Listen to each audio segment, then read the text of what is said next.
ganhou uma discussão com a sua esposa? Você já ganhou uma Bom, eu posso citar um caso do GPT, que acho que deve conhecer até uma piada do GPT, não é uma piada, é baseado em fatos reais, né, do GPT, que o rapaz falou assim, quanto que é 3 mais 4? O GPT falou, 7. Aí ele falou, mas minha esposa falou que é 8. Ele, não, 3 mais 4 é 7. Ele falou, não, minha esposa falou que é 8. Tá bom, desculpe, sua esposa falou que é 8, então é 8. Não tá Então, respondido. Tá respondido. não é, O não QI é não é bem tão assim, grande o mas suficiente para ganhar uma discussão da esposa. acho que nem é uma questão de QI, né? É uma questão meio que, assim, não tem como você, né? Mulher Talvez se ela não tem que ter tivesse sempre na sala razão. aqui, ele não ia responder isso. É. Né? Talvez. A gente esperou você Vai lá pra voltar fora pra ela perguntar de novo, vai lá pra fora pra Feita essa perguntar de pergunta novo. já, mas você saiu, eu esperei você voltar. Tem que ter uma quebra aí. Você viu o nosso QI é alto em quinta série pra gente dar aquela amenizada. Então, para finalizar essa situação, o que você acha? Quanto você está perto para nos transformarmos aí em seres eternos? A partir do momento que a IA estiver pronta, a segunda etapa importante é corrigir os erros, filtrar erros, inicialmente de forma supervisionada, como você faz com a sua IA, e depois automatizar esse processo. Nas primeiras etapas, a IA vai ter que aprender como fazer isso com supervisão. Depois, de um certo ponto, ela vai ter que, automaticamente, ela vai ter que interpretar quais textos acadêmicos são razoavelmente confiáveis e quais não são, e vai ter que filtrar isso. O GPT ele não faz isso, ele tem um volume gigantesco de dados que ele usa no treinamento, e no final ele assume que aqueles dados são verdadeiros. Inclusive, ele tem um viés esquerdista muito forte, né? O GPT. Não.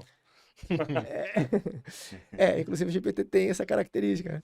E a outra etapa, depois que concluir essa de resolver os problemas, filtrar os conteúdos de textos acadêmicos, vai ser da parte experimental, porque provavelmente vai ter que ser feito muito experimento que nunca foi feito.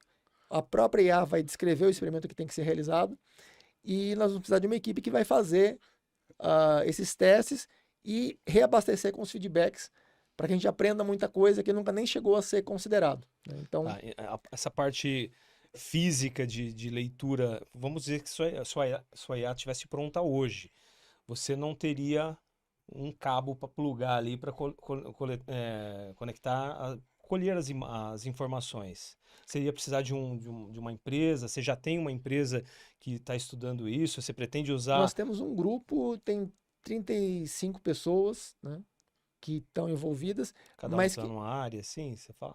Quase todos são de alguma área de exatas, né?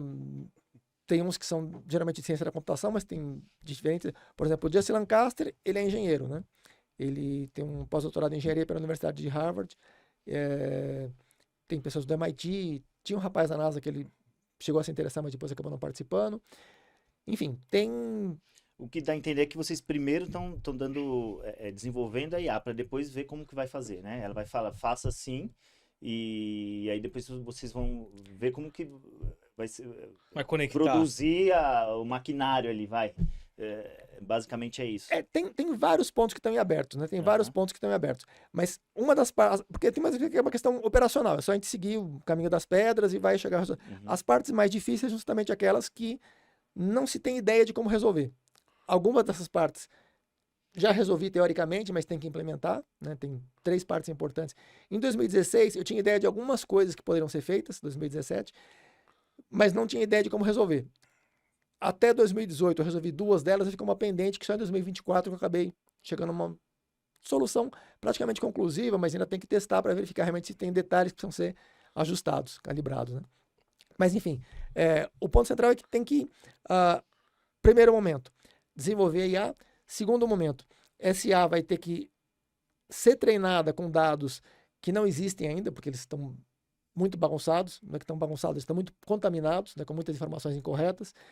Essa filtragem não vai ser trivial, vai ser um trabalho duro. Depois dessa filtragem, aí vai ter a parte experimental. Essa parte experimental pode durar uns 5 anos, talvez. As outras partes são relativamente rápidas. A parte do treinamento, eu acredito que uns 6 meses. Depois que vamos supor que ela estivesse pronta hoje, teria uns 6 meses de treinamento para filtragem de dados, para aprender a filtrar os dados. Depois que ela aprender a filtrar os dados sozinha, ela vai filtrar. Claro, vai ter alguns pequenos ajustes posteriores que vai ter que fazer, porque ela vai cometer alguns errinhos ainda, vai ter que fazer algumas filtragens. Mas já vai conseguir, talvez em um ano, de 6 meses a um ano, ela consegue resolver essa parte. de filtrar, de selecionar dados confiáveis a partir dos artigos que já existem. E aí a parte mais difícil vai ser justamente ela planejar experimentos para adquirir novas informações que nunca ninguém planejou, que ninguém percebeu a necessidade desses experimentos e executar esses experimentos, porque aí não é IA que vai executar, vai ter que ter humanos, né? Vai ter que ter universidades participando, vai ter que ter instituições grandes participando, que vão fazer esses experimentos e dar o feedback para reabastecer a IA com essas informações. Então, essa é a parte dura porque não existem informações. Então vai ter que gerar, o tempo que vai demorar, em parte vai depender de quantas pessoas e quantas instituições vão estar participando. Então, essa é a parte. Será possível isso fazer pode levar uns correção? 5 anos. Por exemplo, reprogramação? Tem um grau de autismo. Remover isso e fazer e reproduzir sem? Provavelmente, assim, eu não vejo limitação para o que possa ser feito, desde que não viole leis físicas. Assim, viajar mais rápido e ultrapassar a velocidade da luz no vácuo, eu acho que não vai ser possível. Uma coisa que alguma coisa nesse sentido. Baixar do 0 Kelvin, não... Então, teve até um estudo que publicaram faz uns 5 anos, que um pesquisador estava dizendo que ele tinha conseguido uma temperatura abaixo de 0 Kelvin. Você chegou a ler meu artigo sobre isso? Não. Eu falo que provavelmente o que aconteceu é que tinha uma flutuação, né, da temperatura. Se o cara não entendeu a física do negócio, ele não interpretou o resultado. Pô, pelo amor de Deus. Ele não interpretou o resultado, porque eles medem, na verdade, pela entropia, né? Pela redução ou aumento da entropia. Se a entropia está diminuindo a temperatura, então ele não mediu a temperatura em si, ele mediu a entropia, e a entropia está associada a várias partículas se movendo. Se você reduz ou aumenta a velocidade média das moléculas, essa vai ter uma flutuação estatística nessa velocidade média. Então, se você entende a física da temperatura, você já sabe que não dá. Não faz sentido, né? Não faz assim, nenhum sentido. Se ele tivesse realmente medido, ele revolucionaria toda a física, né? Ele, assim... Pode a gente só contextualizar isso rapidinho? Claro, o pessoal entender o que a gente está falando? Temperatura nada mais é do que a energia cinética das partículas. Então, quanto mais uma partícula está se movimentando, mais quente ela tá. Você é engenheiro, você sabe. Então, se uma partícula tiver... O que seria o 0 Kelvin? É uma partícula parada. Ela tá parada, sem nenhum movimento, que em tese é impossível.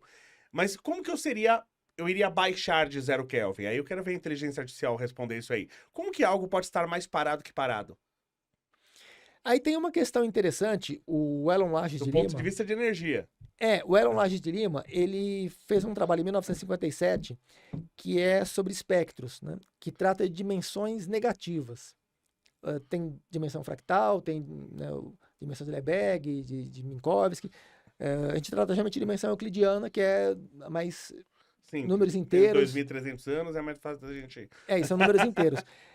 Tem os números decimais, né, que são as fractais, e tem esse conceito de dimensão negativa é uma coisa extremamente radical, porque como é que você pode ter uma dimensão menor do que 0? Né? Porque assim, você tem um ponto tem dimensão 0, Sim. Uma linha tem dimensão 1, Sim. Um quadrado, um polígono tem dimensão 2.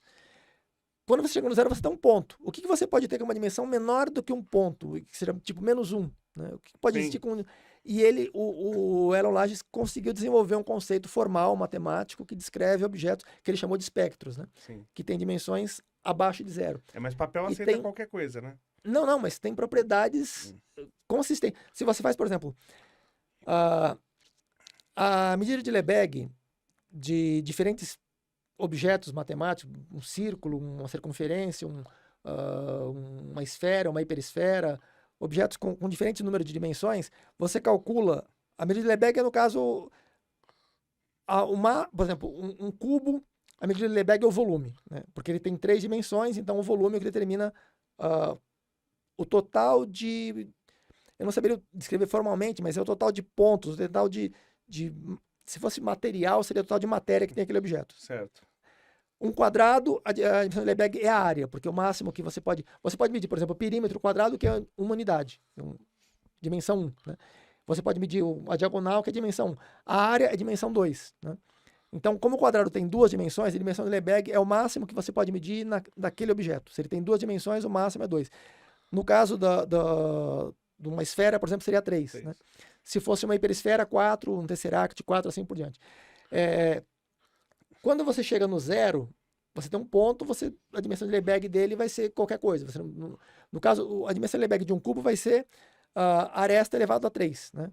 Se fosse uma esfera, seria o raio elevado ao cubo vezes π sobre 4, acho que é isso. Não sei se... O raio da 4 terços de πr ao cubo. 4 terços de πr ao cubo. 4 terços de πr ao cubo. Isso. Entendeu, Wagner? Sim. Aí você... Aí você tem... Se quiser fazer alguma pontuação então, aí, a dimensão de vontade. Se a gente errar algum cálculo, vocês não, gente, por favor. Então, a dimensão de Lebesgue é de um objeto que tenha volume, é o próprio volume. Sim. Se um objeto não tem volume, ele tem só área, então a área é a dimensão de Lebesgue. Se ele tem só um comprimento, uma linha, por exemplo, então a dimensão de Lebesgue é aquele um segmento de reta, né? Vai ser aquele comprimento. Até o zero, no caso do zero, você não tem uma medida que vai dar aquilo. Para os espectros, você tem, se você pega, por exemplo, o equivalente, uma entidade que você tem todos os pontos equidistantes de do centro daquele objeto. Então você vai ter uma circunferência, um círculo, uma esfera, uma hiperesfera e hiperesfera de diferentes números de dimensões. Né? Para você calcular a dimensão de Lebesgue desse objeto, se for uma esfera, você tem a fórmula de 4πr ao cubo sobre 4/3 de πr ao cubo. 4/3 de πr ao cubo. Isso. Se for o círculo, πr ao quadrado. Isso. Né? Se for uma linha, É o comprimento. 2r, né? Seria, né? O diâmetro. Se for um ponto, tanto faz, porque vai multiplicar por zero. É adimensional. Né?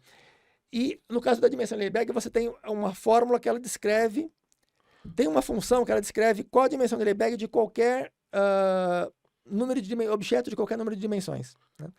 E ela vai se aplicar a todos os objetos com dimensões positivas, que nós conhecemos inclusive dimensões fractais, né? Sim.